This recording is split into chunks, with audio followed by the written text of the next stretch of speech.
also. Okay. So that's Awesome. good. And thank Yeah. you for being on time. Thank you too. And Yeah. thank you for inviting me. It's a pleasure. We have to grow together, like I always say. We're in a village where we have to grow together. That's just it. There's no other way to do this village than to join together. It's telling me you're unable to join, but you're here. Okay. No, you I are don't know. here, but it's still telling Yeah. me you're unable to join. So Okay. I'm, I don't know I'm why. not sure. I'm not sure where that message came from. So anyway, let me do a quick wave at our Okay. early bird people that have joined. Thank you, Tag AVL Productions. I see you. And let's wait for it to like alert more people to join, and then it's 101. I take people's time serious on Saturdays because there's so much that has to be done on Saturdays, and we can't just 24 hours is not enough. So it's very important that we keep to time. So I see we have one person that has joined. Um, let's see here. Okay, good. Okay, so for those that will join later, because I will trying to take the words off your face and it's not letting me do that. So just hold down here. Okay. Okay, I think it's better now. I think it's better now. Okay. So thank you, Any Blessed for joining. Thank you for being here. So good afternoon, everyone that's in Canada, but other parts of the world, it might be evening or morning for you. And this is one of the Instagram live sessions that I've been having with other people just to talk about the other things that has to do with parenting. Because I mean, if I'm talking about parenting, the parent has something going on, the child has something going on. And if we don't look at the whole picture, the full picture, then we might be missing why someone is acting a certain way. One of the stressors that I've seen over the course of the years of living in Canada is that as immigrant parents, most of the time we have issues that we're still dealing with at a certain age that our Caucasian counterparts do not have to deal with. Specifically, building a career, writing professional exams, some starting all over, going back to school, or starting a business from scratch when you've done that where you're coming from. Then that all of that comes together to talk about our purpose because getting married, having children, raising children, it's a purpose on its own that God has given us. But as individuals, there are still other things that we need to that is part of us that we have to figure out. So I will let my guests today introduce herself, and after introducing herself, we'll jump right into it, and she will tell us what is purpose. Why is it important that we find purpose? So over to you, Blossom Springs. Thank you very much, Ma. And I think I'm joining with my personal account, so that's okay. My name is Fola, and I'm a mom of Saskatoon.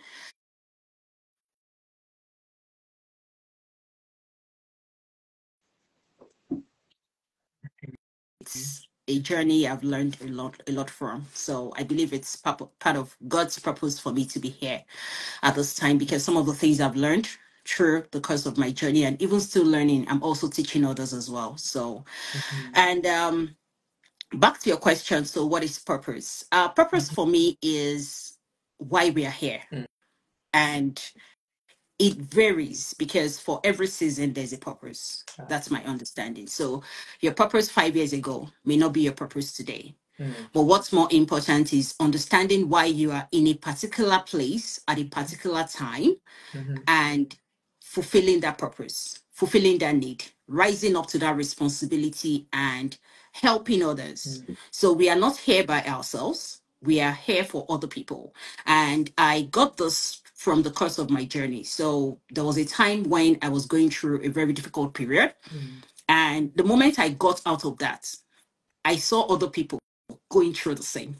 And because I've gone through it, it was very easy for me to connect with them and share my story with them in a way to encourage them and also to believe that, see, somebody else has gone through it and has come out victorious, so you can as well. So I believed at that point in time, though I did not understand it at that time, but I knew there was a reason for me to have gone through that. And for that, this could be my purpose, right?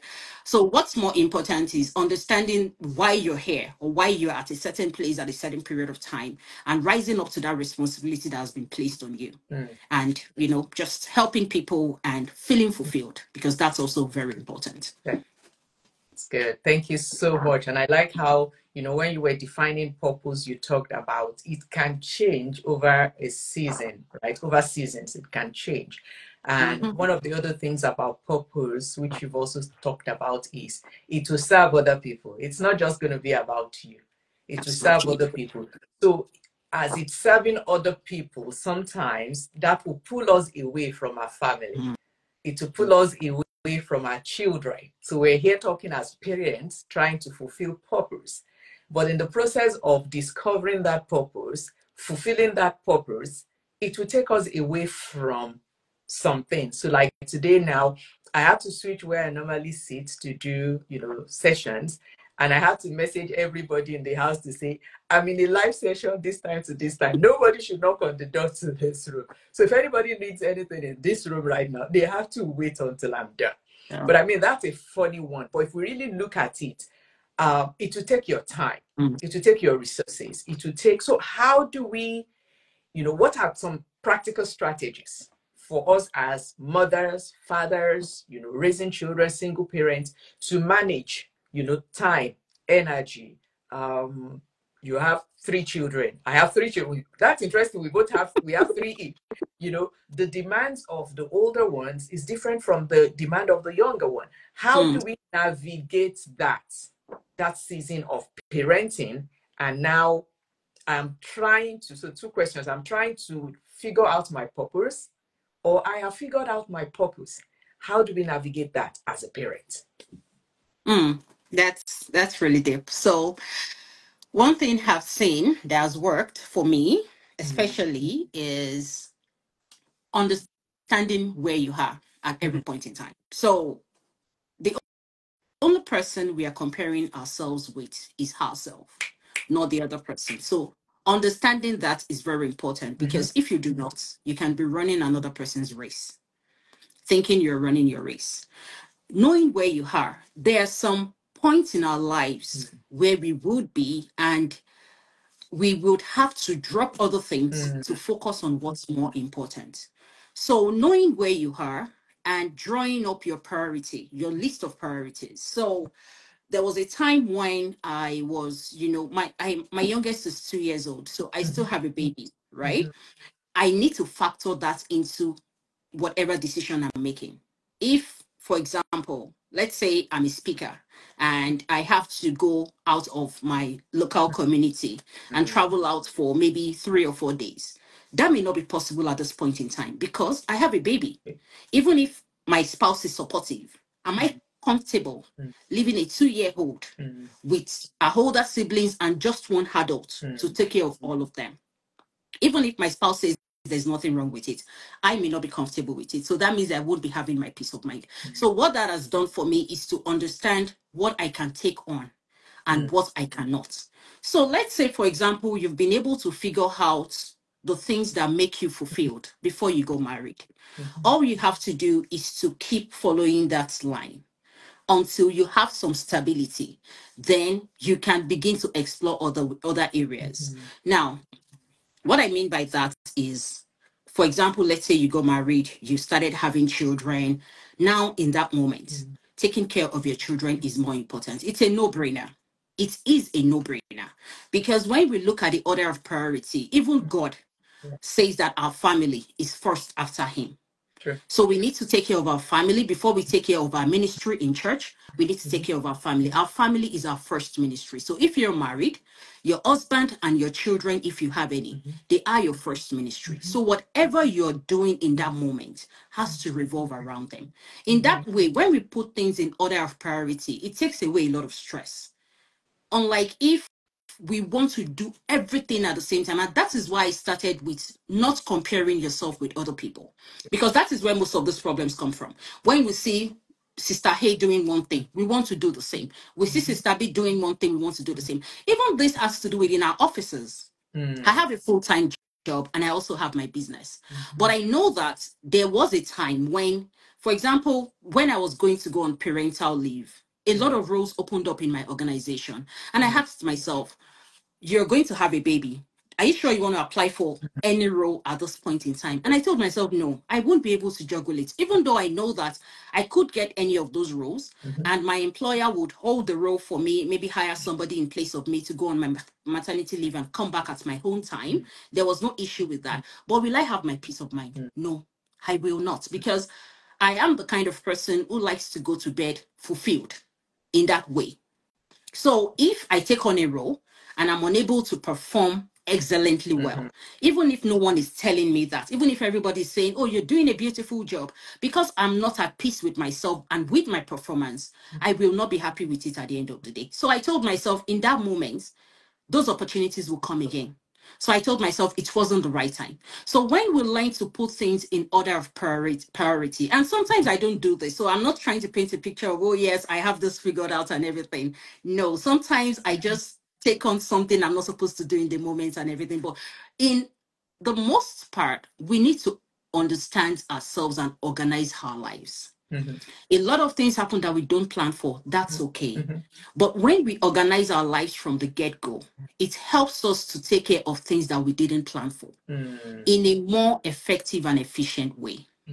So understand where you are, understand your priorities, and taking care of the things that are most important in that moment. It will take away a lot of stress from us.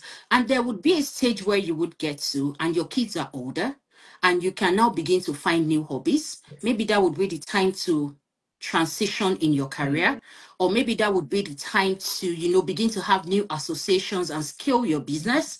You know that you've performed a certain assignment to a certain level, and then you would pick it up from there. I've seen a lot of women do this. I look at people. I look at people on their journey. I learn from them, but I may not tell them I'm learning from them. And you are one of the people I learned from, Pastor Umi. And there was one of my previous managers in one of the places I've worked. When she started at school, and when she started, she was over 50. She was going on retirement, and she started a new venture. Unlike some of us, when we are nearing 40, we believe that, okay, life is coming to an end. Life is just starting. The Yorubas have a proverb that there's no time you make a dress that you don't have a ground to walk on it. Once you're still alive, you have a lot of things to do, and the door is not shutting, except you say it's shut. That's the only thing. So there is still a lot of time, but putting things in perspective, understanding where you are, and setting your life in an organized manner would help you, a long way in helping with these decisions and knowing what to do at every particular point in time. Thank you so much. I like where you ended there. I like this Bible verse that says, train up a child in the way they should go, and when they're old, they will not depart from it. I think most times we think of the child, but we forget the fact that in your old age, seeing that your children have not departed and they're walking in the right path actually brings you joy and peace of mind. And you can enjoy your retirement, enjoy your old age because they're doing well. And that brings us back to knowing what to put on the shelf. That's the word I use for it. Whatever age you are right now, for those that are watching us, that you've discovered purpose. There's something you should do.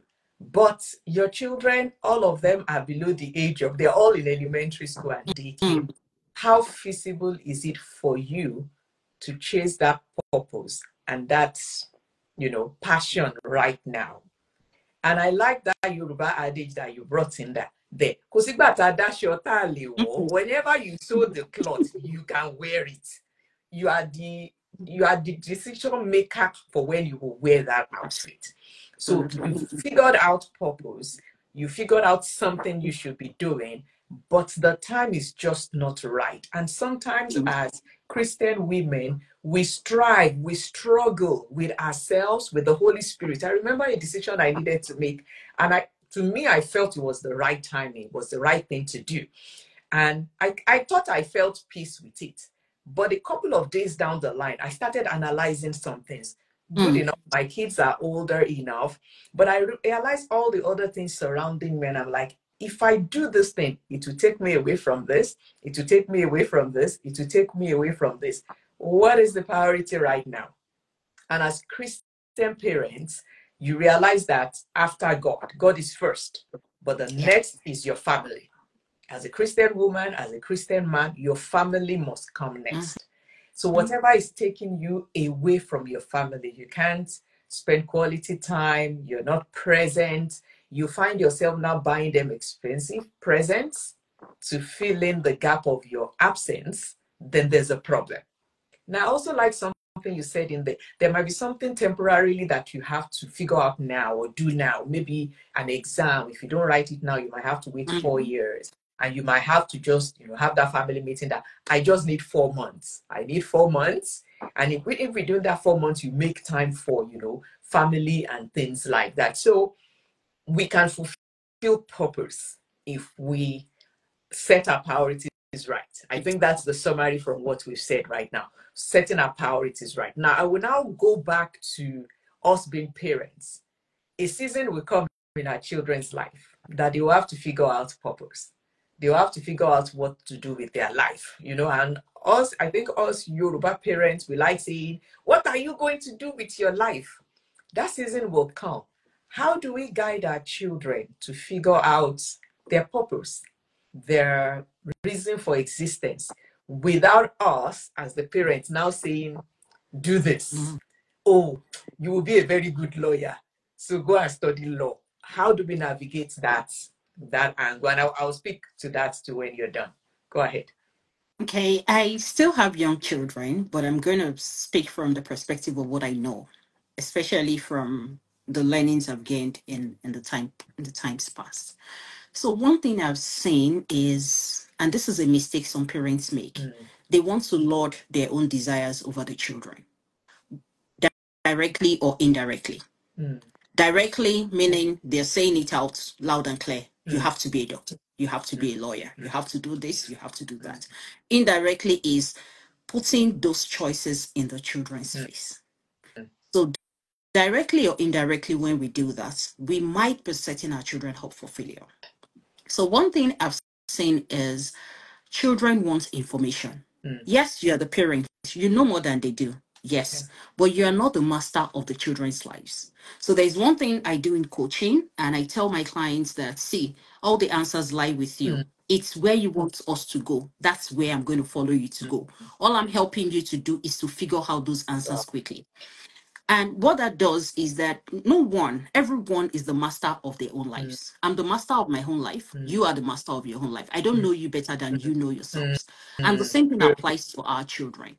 And when they're growing up, if we are attentive, we begin to see the traits in them. We begin to see their areas of strength and everything. Our job as parents is to nurture these strengths, nurture the traits they have that come readily to them. That's one. Secondly, is to help them with information. Your child might come to you and say, I want to be a teacher. And in our minds, especially based on our background, we're like, teachers don't get paid well. I don't want you to be a teacher. In your mind, you're like, I don't want you to be a teacher. Yeah. But you know that you can put information in that child's mind in a way that would help them understand that you don't have to be in a classroom to be a teacher. I'm an human resources professional. I can decide to be a teacher by setting up training programs for people who are just starting their careers. Or maybe I can also decide to be a teacher if I gather people and, put them in a classroom and teach them what I know. I'm a teacher. And the next day I carry my bag, I go to work, to my 9 to 5. So you don't have to be in a classroom. You don't have to confine yourself to that space to be a teacher. But the children don't know this. So what you can do as a parent is to help them with information. You're watching them grow. You know their areas of strength. You know the things they are good at. Begin to turn them into this direction. So you see a child who when the is or a younger one has done something wrong, even the older ones, and this child is standing up to tell you that this is what it's trying to say, this is what it's trying to say, and maybe you have made a decision to punish that child in that moment, and then the child is advocating. On the behalf of is our siblings, then you know that, okay, this child maybe might be a lawyer, human rights, activist, or might be somebody who might be even be a politician, True. then you begin to put the information in these child faces in the areas where they can see it. They can, register them in clubs where those traits can grow. You begin to nurture them. That's part of training. So that when the time comes for them to make that decision, they have adequate information on their hands to Yeah. make a decision. It is totally out of our place as parents to lord our decisions over our children. And another thing that works again is prayer.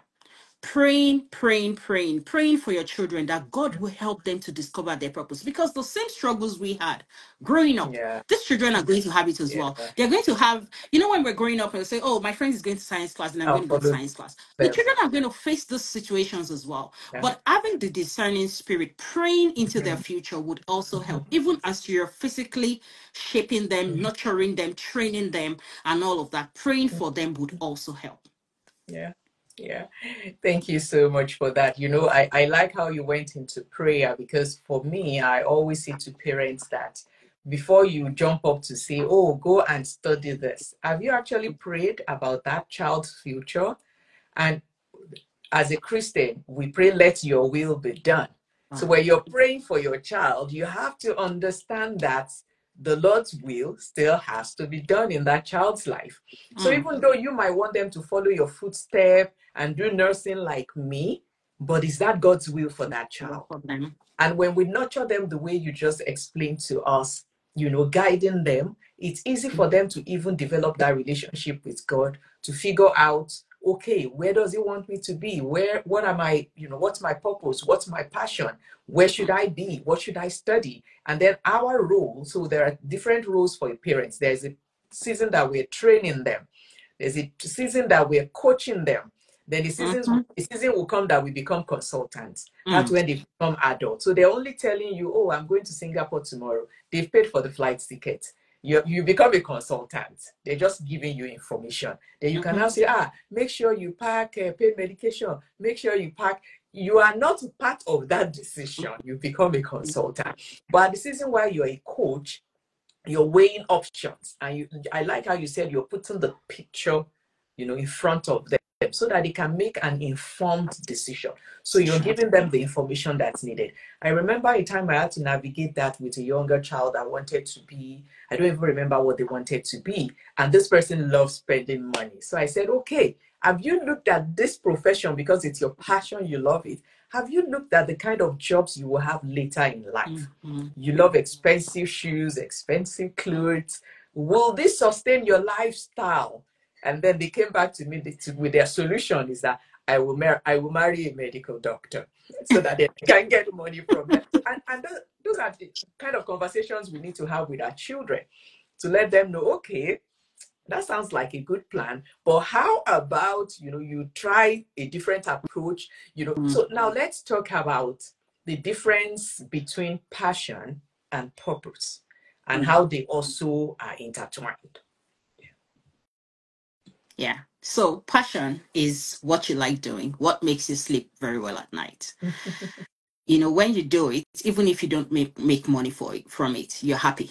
That's passion. Yeah. That thing you like, making money is a plus. So, and passion can have to do with helping people or not helping people. Yeah. But my understanding of purpose is at the core of it, you're solving a problem. That's Exactly. purpose. Exactly. That's my understanding of purpose. So your passion and your purpose can be the same thing, and it can be different. Exactly. For some people, their passion is spending money. Like they just go to the store, they spend money, and they are happy Spend, with spend, spend, themselves. spend, spend. Exactly, they are spenders. Yeah, but their purpose, in the core of purpose, is helping someone or solving a problem. For me, that's the difference. But Yeah. passion is something that you love doing, whether Yeah. it fetches you money or not. You just want to do it and Exactly. derive that joy from it. But your purpose is at the core. You're helping someone, you're solving a problem, you're fulfilling a need. That's Yeah. good. Thank you. Thank you. So let's move on. Let's move on. How do we set boundaries? Because while you're fulfilling purpose, so for me, as a parenting coach. It's a passion and it's also purpose. So people call me, they ask for advice, or they bring a child over, or it's both parents not agreeing on parenting, and I talk. I coach them, I offer suggestions, I help them see the big picture and stuff like that. Then some people call me and they're like, we want you to come do this presentation, this. We'll pay your flight ticket, we'll put you in a hotel. And when I'm leaving, they still give me some money gift. So on both sides, it's both a passion and a purpose. But how do we now set that boundaries? Because in the course of fulfilling your purpose, there will be those people that just want free advice. They just want free service. They just want you to just, drop everything you're doing, answer their phone call. They keep you on the phone for, hours. There are days that you're fine with that. But there are days that you might bump into things that you need to do. How do we set that healthy boundary so that we're not hurting ourselves while we're fulfilling purpose? I know we've talked about our family, like putting our family first, not denying them the time we should spend with them. But how else can we set boundaries, and what other boundaries do we need to set? Even in taking care of your family, you need to set boundaries. Boundaries are very important. When you're saying no to something, you're saying yes to other things. When you're saying yes to other things, you're saying no to something. True. So what's more important in that space is to know what works for you in that moment. And our feelings are very important in the scheme of things. So the Bible says, love your neighbor as you love yourself, but you need to love yourself first. And when you talk about loving yourself, you also need to consider how you feel about certain things. So there are times when people are taking advantage of us, and it takes our spouse to tell us that that person is taking advantage of you. You don't know because you don't feel different about it. Like you're so sold in whatever you're doing to them or for them, and you do not see the other aspects of it. So paying attention to how we feel in that moment when we are doing it, and how do we feel after, is very important. That's one. Secondly, like I said earlier, when you say no to something, you're saying yes to other things. So when you're helping people and your family is bearing the brunt, then there's a problem. Like, it's okay if you do it like maybe once in a while, you really have to wake up in the middle of the night to go take someone to the hospital. That's okay. Maybe the person didn't have any other person to call. But in 3 days, you're doing the same thing. Then in a week, you have done it like 5 times. Then where is the boundary? And it's now telling on your own health. We can only give what we have. So when you're doing things to the extent that it's telling on your health, it's telling on the things that are important to you, then maybe it's time for you to put a pause and reassess how you're showing up. Because sometimes we give people the audacity to do these things to us without knowing it. So the moment they come to you, ask a question, oh yes, why not? Let's do this. Even without asking further questions to know the extent of what they are asking you to do. You just say, oh yes, to everything you say, oh yes, let's do this. And even when you say no, you have this sense of guilt within yourself, like I have done something that is extremely wrong. So sometimes we don't set boundaries because of some other things that are very important to us that we need to hold on to as form of security. And what that is, for example, you would have some people who like to help people. But when you ask them questions, they are helping people because they do not want to be on the wrong side of people. They are afraid to say no. Not like they like helping people, but because they do not want to be the bad guy. They do not want to be the person who says no. They want to be in the good light of people, in the good books of people. So people pleasing. So when you look at this person at, face value, you say, oh, this person who likes helping people, she's always available, she's dependable, she's this, she's that, she's this. But at the core, it's because they are people pleasing and they cannot afford to not be that person who would rise up to other people's needs. So it's important for us to sometimes to be selfish. And not just because you're selfish in that sense, it's because you love yourself so much that You do not want to put yourself at a disadvantage for other people to ride on. I'm not saying don't help people. By all means, do that. By all means, be available. But when it starts impacting negatively on the things that are important to you, then it becomes a problem, especially when it's happening repeatedly. Then you want to, so it's important to set boundaries. And that's where healthy boundaries come to place. And I've seen this play out during my coaching sessions with people. I've seen that people like to help people, they even to their own detriment. And when and the way that you know that is when the person they are doing those things for do not reciprocate, they get angry. So why do they get angry? Because they have expectations. And ideally, when you're helping people, when you're doing stuff for other people, you shouldn't have expectations, really, especially because you're just doing it for them, right? So there shouldn't be expectations in that sense that would make you feel anger when they don't reciprocate. So understanding ourselves is also very important. Knowing that, even in our businesses, we do CSR. So when you have said that in this year, maybe I want to dedicate 20 hours to, CSR, pro bono services. Once you exceed that 20 hours, put a pin on it. Put a pin on it so that you don't hurt yourself at the end of the day, or you don't allow other things to suffer. Yeah. Good. You did say something about people pleaser, and I saw something recently that if you are focused on pleasing people, then you will not please God. You can't please both at the same time.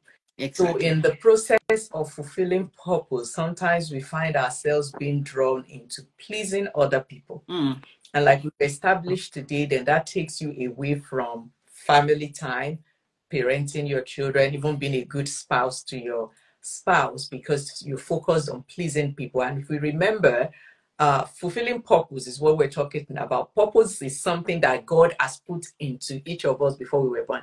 He's designed certain things within us.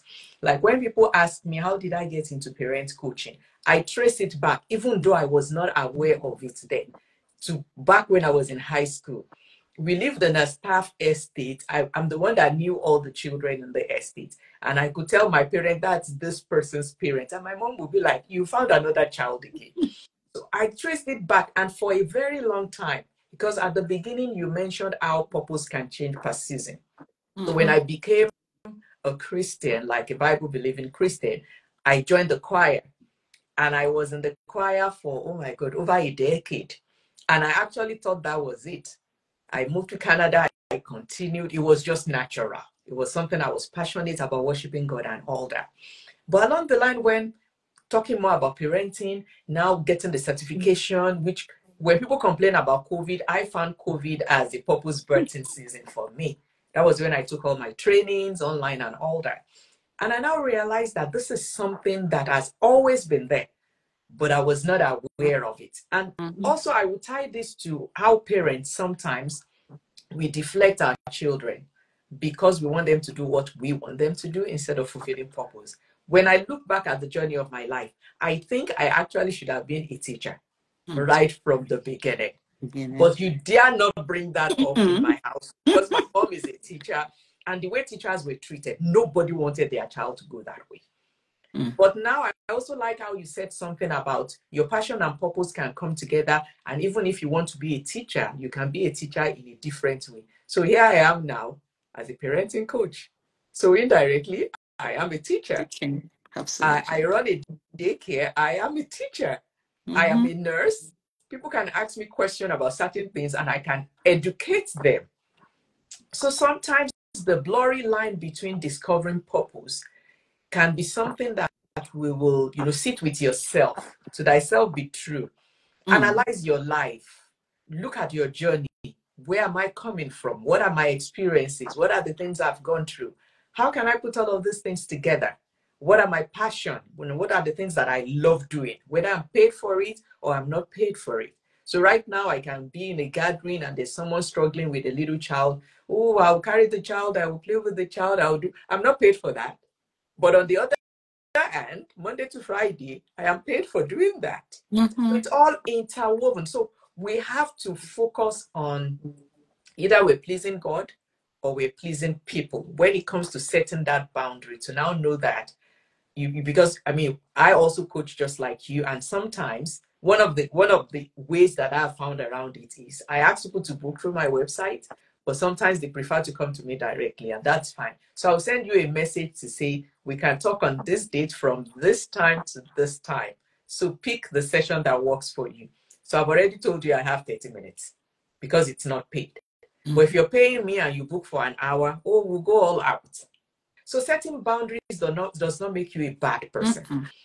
It does not make you selfish in a bad way. It just shows that you honor yourself, you honor God's time, God's all the abilities and everything God has given you, and you respect time, and you want people to respect your time. So thank you so much for that. Now let's also now talk, because not every woman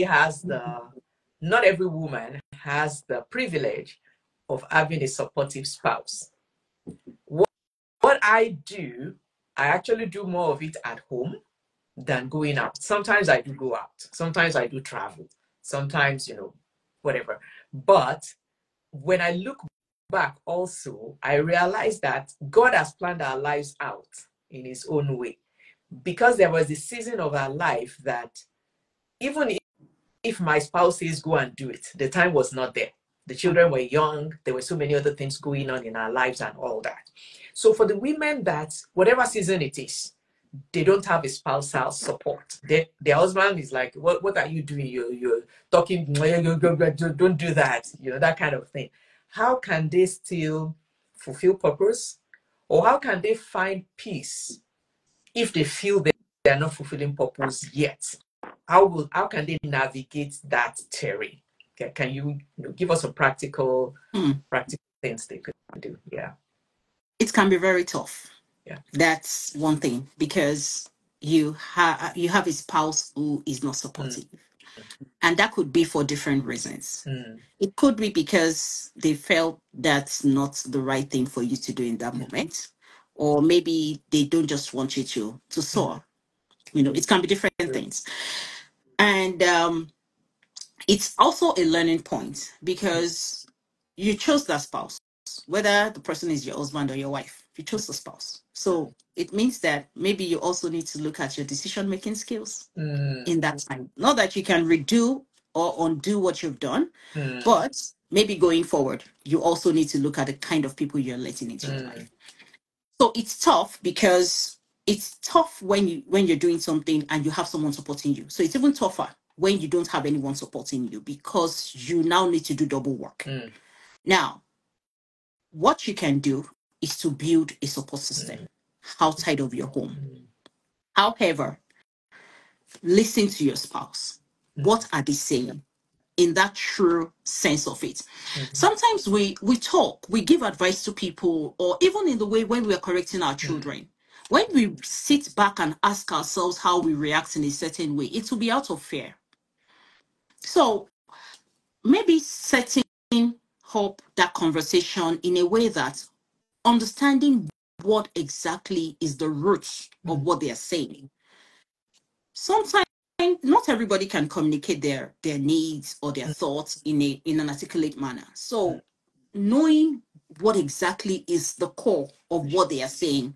Are they saying that you shouldn't go do what you need to do or pursue your dreams because they feel it's not the right time, or they feel something is going to have to pay for it indirectly, or something is going to suffer, or that maybe you don't have the resources, or maybe they are just afraid for you. Maybe you're the kind of person who cannot deal with failure, and it will come back, and you want to try something new, and you can't deal with failure. And maybe that person has been there for you at some tough period. So when you want to do something new again, they'll be the ones to tell you that maybe you shouldn't try it, maybe you shouldn't go for it. And maybe, not everybody can be so subtle. Some people will just, say it off right off the bat. Don't do it. No, I won't allow you to do that. I'm not in support of it and everything.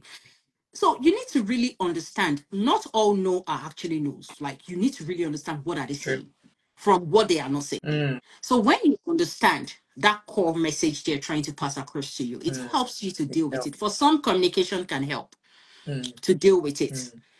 Communicating with them after you've understood what they're trying to tell you. then you will now pick it from that point of understanding and have a conversation. And it's not the day you have that conversation that it's going to sink in or you will be able to make a decision. You also need to be patient with them. And that comes, I mean, when you love someone, you want to defer to them, you want to see them happy, you want to see them satisfied, you want to see them have peace of mind. So it also comes from the place of love. Again. So when you bring everything together, communication is very important. Understand what they are actually saying. And sometimes you would have that understanding and you will decide within yourself that, okay, this person is actually right. Again, humility. Not everybody is humble enough to take correction. So being humble after you've understood it and you see some truth in it, then you can now reach a compromise to say that, okay, maybe you don't want me to do this now, but I understand this is what you're trying to say. Validate their feelings and their thoughts. And when you do, reach a compromise that, okay, how about we bring this up in another 2 years, or in another 3 years, or in another 5 years, or when the last child is in college, how about we bring this up? So when you come truthfully and you are open, it helps you to have meaningful conversations. And even the other party would see that, okay, this person is really ready to make concessions, and you'll be able to reach a mutual agreement. You'll be able to reach, sometimes you say we do this for peace to reign, but really, when you look at it, peace is not reigning, because yes, on the surface there's peace, but in your heart you are not peaceful. So that's not how to go about it. So when you're comfortable with that decision, even in your heart, you will be happy. It's not that you're not doing that thing. You know that thing is something you really want to do, but you're just keeping it in the shelf, like you would say. And after, when the time is right, you go pick it and then run with it. That's one way. So when you've tried all those things and your spouse is still not having it, maybe you need to, and you're so convinced and you are just seeing that this person didn't just want you to do this, maybe for their own selfish reasons, then you need to actually make a decision. Because some decisions you would make and the marriage would be off. Because when it gets to the point when your spouse is telling you that it's either you don't do this and you hold your marriage, or you do this and like go, then it's a decision you have to make. Because like I said, there is no peace if you're not having peace within yourself. And there are some decisions that we've made. I saw a quote, was it yesterday, that when you get on the wrong bus, the moment you realize is the best time to get off from that bus. Because if you keep staying on that bus, then it's going to take you a longer time to get back to your original destination to now start your journey. So when you realize that the person you have married is not actually the person you should have married, then you need to make a decision. Do you want to stay in the marriage or do you want to go? It's totally like a personal decision at that point in time. But before it even gets to all of that, communication, humility, exploring other areas would go a long way in helping you to navigate that difficult area. Yeah. And I will add on to that, like seeking godly counsel is very, very important. I know Absolutely. from the culture both of us are from, we have this, don't invite a third party into your marriage. But once you realize that everything I want to do, I'm hitting a roadblock, she's not supportive, is not supportive, please get a godly, someone that has godly wisdom that will listen to both sides to get in there and guide you through that period. Because sometimes, like you said, you have to make a decision, but you need to know that this decision is forever. Can you live with the consequences of it? Is there no other option of figuring this out so that good real peace can reign in that home? So in the process of finding purpose, living in purpose, navigating your family, communication is very, very key. Last week when I was on with Life with Lakuri, that was one of the things we also talked about. How many children do we want to have? When do we want to have them? Who is going to stay at home? How do we navigate the system? Who goes back to work? communication is very, very key. We maybe when growing up, maybe we didn't really see our parents communicating, making decisions, but we can't keep repeating that mistake. For those that might be watching us that are not married yet, take notes. Okay, those are the things you discuss before you get married. Like, okay, if you figured out your purpose already, those are the things you talk about while you're courting or dating. It's not just to go for candlelit dinner and take good pictures. Talk about those things. This is my purpose. This is what it takes from me. This is how it works. So when we get married, how are we going to marry these two things together and make our home work? But if anyone is already married and your spouse is not supportive, whether male or female, please find a godly, sensible, I will also use that word, counselor that can guide both of you. You can even go outside of your, faith organization and book a session with someone that can sit with both of you, listen to both sides.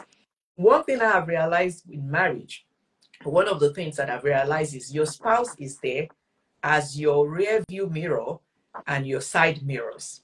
And you know how the new vehicles they're making right now, we have that light that will tell you someone is in your blind spot. You can't see them.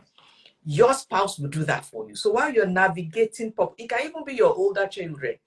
When I started blogging because our older child then in high school had to do a project that had to do with blogging. And I was helping and I'm like, there's something like this. I could sign up for it. So communicate, be open and ask questions. While you were talking about some of the reasons that some spouse might say no to certain things. I remember when we first got married, I got introduced to, buying clothes, Ankara and all that from, I think it was either Cotonou or somewhere, and bringing it into Nigeria to sell. And I loved the idea. I already knew that I had where my sister worked, where this person worked. I have customers at places I can take it to. And my husband said no. And I'm thinking, it's a good business idea now. Feasibility study. It will bring this, it will bring that. He said no. You know why? I have to ask. The reason he said no is because you don't know how to CBC. How do I say that? If someone buys something for you, you don't know how to go to ask for your money. Because me, I take people as, especially if you're a Christian, there must be integrity. So if you tell me you will pay me on Friday, I shouldn't have to remind you on Friday. But most of the people that will buy stuff from you, 2 months later, they've sewn the fabric, they've worn it to parties, and they still haven't paid you. So he said, you don't have that skill. So if you go into this business, all of your money will just be sitting in people's closets. So when he explained that to me, I said, oh, so that was the main reason I never got into that business. Can I market? Yes. Can I go get it? Yes. Do I have the place to market it to? Yes. So sometimes sit back before you jump on the, he is not supporting me, she's not supporting me. And ask them for the full picture. And when we've already built a good communication in our homes, it will be easy to ask why. Just as our children sometimes will ask us, but why can't I hang out with this person? But why can't I do this? Or, but why can't I be a painter? I would like to just, be an artist when I grow up. And you'll be able to say, okay, how much do they make? How many paintings do they sell in a month? You're fulfilling purpose, but can that purpose be something that you do as a passion and you get a full-time job that will pay for your roof over your head when you get married? So we paint the full picture for them, because purpose, like we said, is not just for you, it's to benefit other people around you, and we have to keep that in mind. So I'm not sure if there are any questions on the chat box, but there's one important question here. How do we find mentors while navigating, this? I'm finding my purpose. I want to do this. I believe God wants me to do this, or I see the need in our community and I feel like I have the skill to meet it. Where do we find mentors from? And there's a difference between mentors and role models, right? So as you talk to us about where to find mentors, also let us know about maybe the importance of having role models also. So go for it. Yeah. So let me start from the second question, role models. So role models are usually people we look at from afar that don't even know that they are our role models, but we are patterning our lives, just similar to theirs. We are making the decisions that they would typically make. We are learning about them, we are reading about them, and we are patterning our lives towards them, because we like where they are or we like how they show up. you Mm. know, and you just want to be like them. That's a role model. But when you talk of a mentor is someone who actively teaches you Mm. based on their own journey, their Okay. life experiences. So they are people who are typically at the end point of your own journey, and you want to, climb on their shoulders so that you don't make the same mistakes that they have made. That's why we look for mentors. It makes the journey easier and faster that way. So when you have found your purpose, you know what you want to do, you know who you are, and but you don't know how to get there, then that is the right time for you to, one of the things you can do is to look for a mentor. And there are different ways to find mentors. You can find mentors within your community. Your mom can be your mentor, your dad can be your mentor. True. Your siblings can be your mentor, because really, and mentoring relationship like differs. For the fact that somebody is your mentor in your career does not mean they would be your mentor in marriage. So you can have mentors for different areas of your Yeah. life, depending on what you need. And mentoring relationship is usually like a short-term relationship, because it has a starting point and it has an ending point. If you're looking for a formal mentoring relationship, because at some point you're going to outgrow what they are teaching you, and not because you are really not taking their learnings, but because you have taken in all the things they have taught you and you have applied them and you have grown. That's so mentoring relationships are usually like short term for a definite period of time. There's a start time and there's a end time, because you're also going to grow and be a mentor to other people and even find other mentors as you want to scale, as you keep growing and all that. So you can find mentors within your immediate community, in the church, in your family, wherever. You can find mentors on the workplace as well.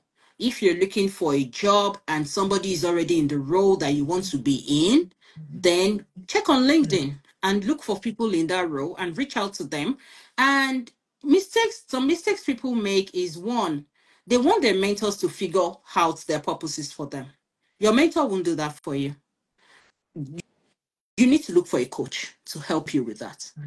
So before you look for a mentor, you need to figure out your life in a certain way. Then there should be a certain need you want that mentor to help you with. And that's what the relationship would be about. So depending on what you're looking for, that would determine how you're going to find that mentor. If you have a mom or a dad who has raised the 5, the 6, the 7 of you, and you look at your life and the lives of your siblings and they have turned out well, you look at their marriage, they are still together.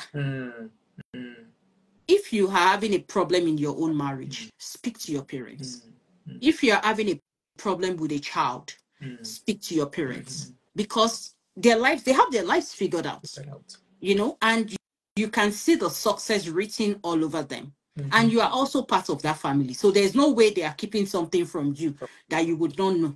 So and some people, on Twitter, I will see some people saying that we need to look for healthy marriages for people to come, because a lot of people are saying divorce, some people are saying marriages are not healthy and all of that. And some people will respond and say, your own parents, they are still married, or you did not go and look at their own lives. You are looking for people online to come on social media to come and tell you how they, you're looking for validation on social media. So sometimes we don't look at the resources around us. The moment, and this thing happens to me sometimes too, when I need something, my first part of call is to go and buy it. But when I look around the house, I can find that thing I'm looking for, or I can find something that would work for me to fulfill that need. So look at your immediate environment if you need a mentor. And if you can't find, then you can extend. You can speak to someone on your behalf to build that relationship. But when you eventually find a mentor, don't abuse that relationship. You need to know need to know who you are. If you're, for example, if you're speaking in the area of purpose and you have figured out what you want to be, then you look for somebody who is already that. Then you find it, you find them, and then you build that. Maybe you have some things you've planned out already. You can run your thoughts by them, and they can advise you, do this, do that. And when you do those things they advise you to do, you go back to them and say, I've done this, this is where I am right now. They should see that growth, because that is what would encourage them to continue to give their time to you. That's one. So if you haven't found that purpose, maybe this is not the time for you to find a mentor. Finding a mentor is not the first thing to do. Find a coach. Of even if you don't want to find a coach because you're going to pay, look for somebody who has been on your journey. Like maybe the person is your spouse, the person is your sibling, the person is your friend from a long time ago. You can speak to them and say, what do you, I'm thinking of this thing. What do you even think I'm good at? What do you think? Why do you, do you think this is a good thing for me? Or, and when they give you that feedback or that response you're looking for, write it down.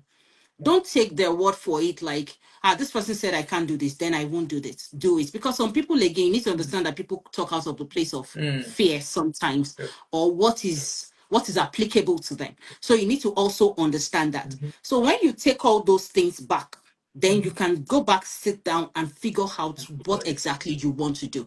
And once you know what you want to do, then you can now find a mentor. Yeah. True. Very, very, very true. Because, like you said, the job of the mentor is to like show you the stepping stones of how to walk in purpose. So before going to them, you need to have identified, what your purpose is. Now, as we round up today, as we conclude the session, something that has been in my mind is the fact that sometimes when we find our purpose, you realize there are 1,000 other people doing something similar.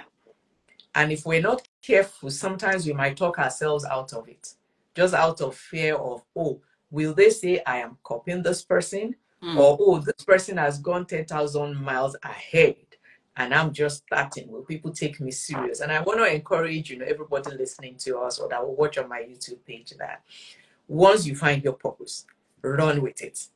If there is nothing like maybe family raising babies, or your spouse is not in agreement, or maybe your purpose, involves money to set up things, getting that money at once might not be possible.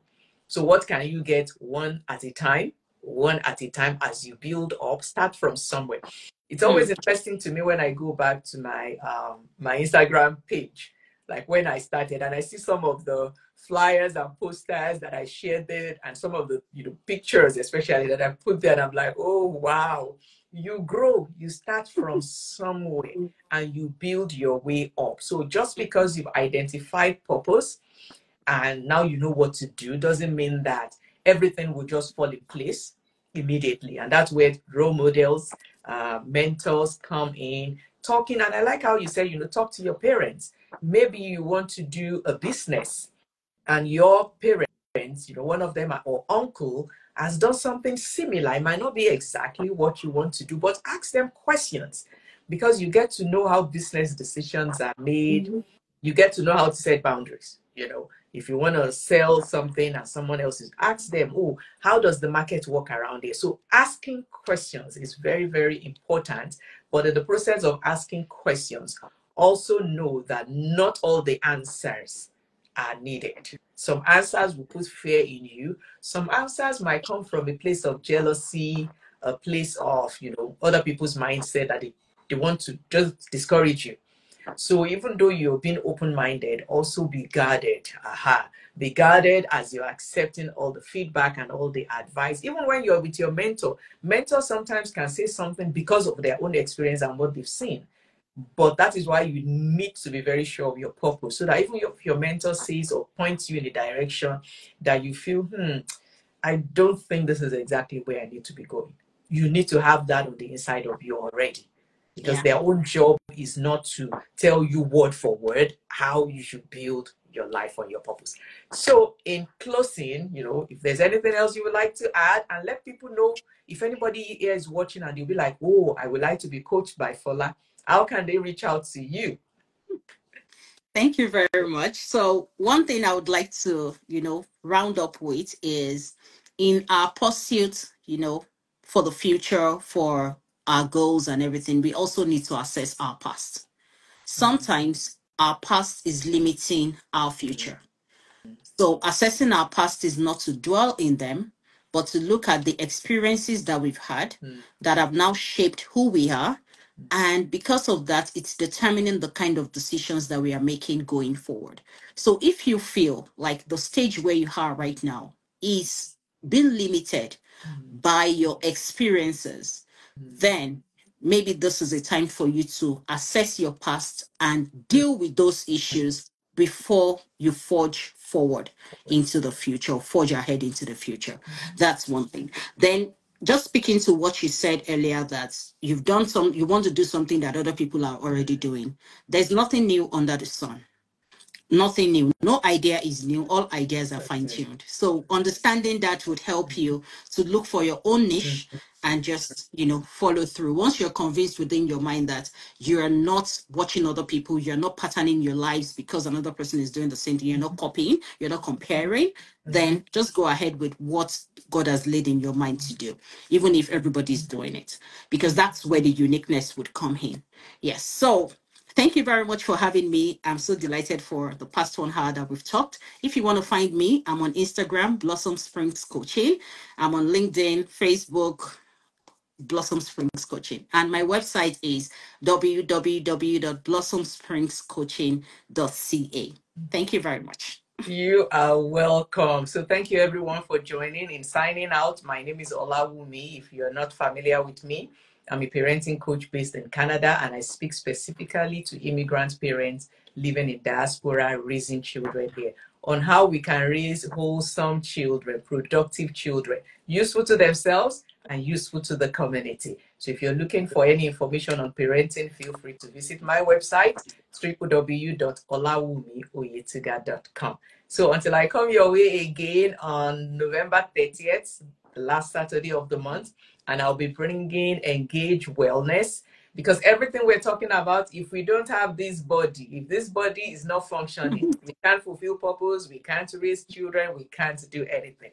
So how do we take care of ourselves? How do we pass that information on to our family, to our children? Live well, eat well, exercise. Make sure you're keeping God's temple healthy for you to fulfill purpose. So I'll see you on November 30th for that session. God bless you and have a lovely weekend. Bye. Bye, everyone. Thank you so much for joining, everyone. God bless you all.